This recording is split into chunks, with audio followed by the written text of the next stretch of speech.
ये production house है दंगाइयों और अपराधियों का। इन लोगों ने, याद करिए, उत्तर प्रदेश का कोई ऐसा अपराधी नहीं, कोई ऐसा माफिया नहीं जो समाजवादी पार्टी का शागिर्द न हो। याद करिए, प्रयागराज का अतीक अहमद रहा हो, गाजीपुर का मुख्तार अंसारी रहा हो, अम्बेडकर नगर का खान मुबारक रहा हो, ये सभी के सभी समाजवादी पार्टी के प्रोडक्शन हाउस की ही उपस्थिति। बिजनेस पार्टनर थे लोग, एक साथ अपराध के लिए बिजनेस करते थे। ये समाजवादी पार्टी और समाजवादी पार्टी नहीं जिसके नाम पे भ्रम डालते हैं। देख सफाई, बिटिया घबराई। देख सफाई, बिटिया घबराई। यही तो अयोध्या में हुआ, यही कन्नौज में हुआ, यही लखनऊ में हुआ, यही हरदोई में इन लोगों ने किया। अब आप बताओ, क्या इसमें कार्रवाई नहीं करनी चाहिए थी क्या? आप मुझे बताओ, इनको बुरा लगता है, कहते हैं साहब कार्रवाई क्यों करते? हमने कभी इन अपराधियों को और इन माफियाओं के खिलाफ कार्रवाई नहीं करेंगे तो क्या करेंगे? फूलपुर विधानसभा क्षेत्र का ये उपचुनाव आप सबसे अपील करने के लिए आज मुझे यहां लेकर के आई है। बहनों और भाइयों,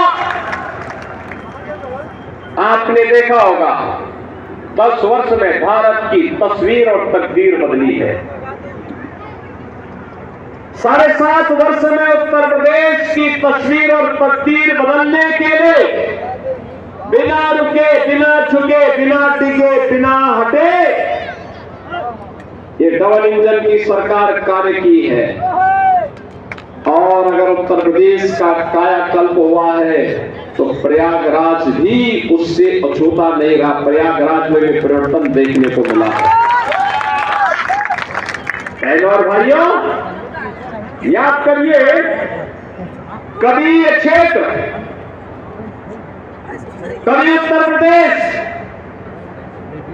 अराजकता और दंगों के लिए जाना जाता था, गुंडागर्दी के लिए जाना जाता था, पहचान का संकट था। युवाओं के सामने, नौजवानों के सामने बेटी और बहन की इज्जत सुरक्षित नहीं थी।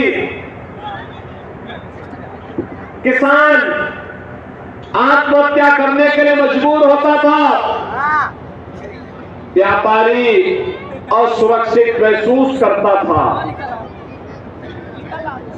नौजवानों को नौकरी नहीं मिलती थी, नौकरी पहले ही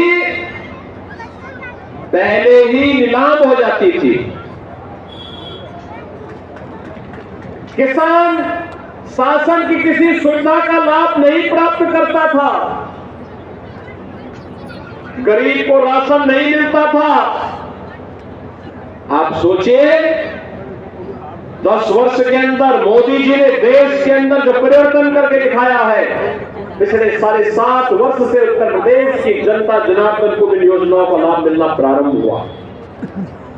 देश के अंदर 4 करोड़ गरीबों के मकान बने और अकेले उत्तर प्रदेश के अंदर 56 लाख गरीबों के एक मकान बन गए। देश के अंदर 12 करोड़ गरीबों के घर में एक शौचालय बना, तो उत्तर प्रदेश के अंदर 2 करोड़ 62 लाख गरीबों के घर में भी एक शौचालय बना। देश के अंदर 10 करोड़ गरीबों के घर में रसोई गैस का एक फ्री में कनेक्शन उपलब्ध आया।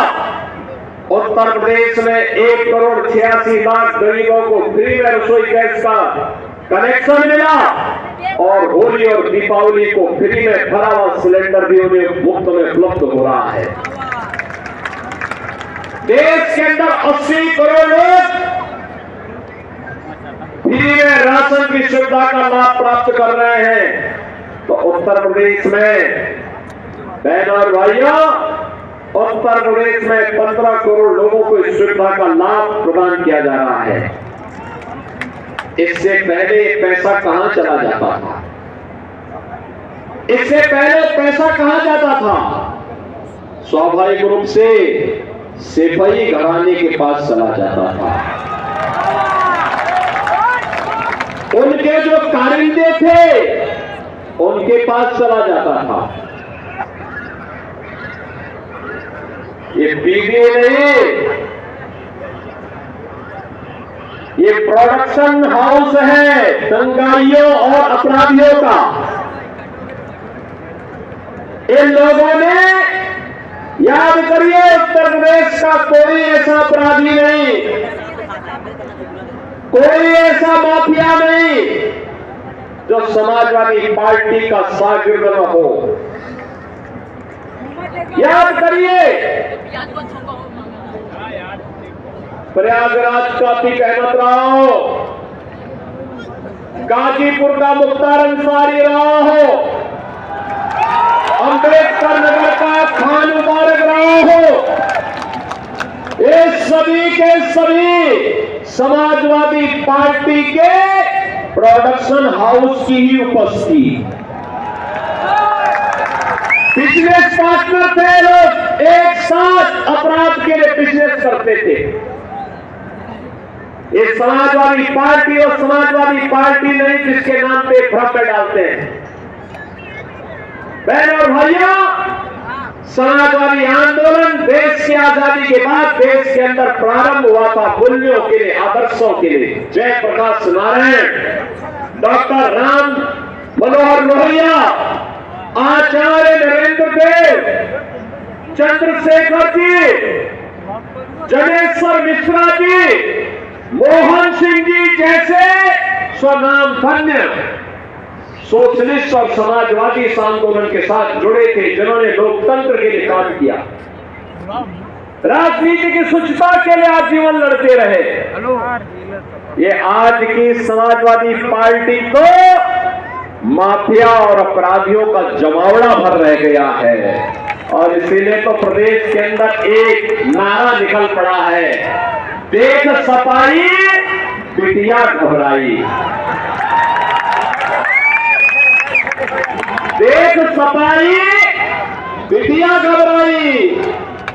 यही तो अयोध्या में हुआ, यही कन्नौज में हुआ, यही लखनऊ में हुआ, यही हरदोई में इन लोगों ने किया। अब आप बताओ, क्या इसमें कार्रवाई नहीं करनी चाहिए थी क्या? आप मुझे बताओ, इनको बुरा लगता है, कहते हैं साहब कार्रवाई क्यों करते? हमने कहा इन अपराधियों और इन माफियाओं के खिलाफ कार्रवाई नहीं करेंगे तो क्या करेंगे? बहन और भाइयों, ये वही माफिया और अपराधी हैं जो एक और 2006 में 2 विधायकों की निर्मम हत्या हुई थी। याद करिए, गाजीपुर में श्री कृष्णानंद राय की हत्या हुई थी। कृष्णानंद राय के साथ 7 लोग मारे गए थे, और में एक रमेश पटेल भी थे, एक रमेश यादव भी थे। ऐसे ही 7 लोग थे। निर्मम हत्या गोलियों से खून करके समाजवादी पार्टी के संरक्षण में पनपने वाले उस माफिया के सारे पर उसके संरक्षण में हत्या हुई थी, जिसके मरने पर मरसिया पड़ने के लिए समाजवादी पार्टी का मुखिया जाता है। बहन और भाइयों, याद करिए, राजूपाल की हत्या करने वाला कौन माफिया था? राजूपाल की हत्या करने वाला व्यक्ति इसी समाजवादी पार्टी के शागिर्द बनकर के प्रयागराज को बदनाम करता था। आप याद करिए, ये समाजवादी पार्टी, इसीलिए मैं कहता हूं, समाजवादी पार्टी का मतलब आज के दिन पर, समाजवादी पार्टी का मतलब प्रोडक्शन हाउस है माफिया और अपराधियों का। हर दुकान तो माफिया और अपराधी यहां से पैदा होते हैं, यहां से आगे बढ़ते हैं, पनपते हैं, और इनको अच्छे अच्छे ट्रेनर वहां पर इन लोगों ने पैदा करवाए हैं, रखे हैं। और इसीलिए मैं आपसे कहने के लिए आया हूं, बहनों और भाइयों, चुनाव, ये चुनाव केवल आज का चुनाव नहीं है, ये वर्तमान को तो संवारने का चुनाव है, लेकिन भविष्य बनाने का चुनाव भी है, भविष्य बनाने का चुनाव भी है। और उसी भविष्य को बनाने के लिए आज हम सब आपके पास आए हैं। मैं उसी भविष्य को बनाने की अपील करने के लिए आज आपके पास आया हूं। अभी मुझे यहां पर बताया गया, कछार क्षेत्र में हर वर्ष बरसात के दिनों में यहां पे हजारों बीघा लैंड जलमग्न होती है। अभी राकेश सचान जी मुझे बता रहे थे, बहनों और भाइयों, राकेश सचान जी ने बता दी है, तो मान के चलिए आपकी समस्या का समाधान हो गया।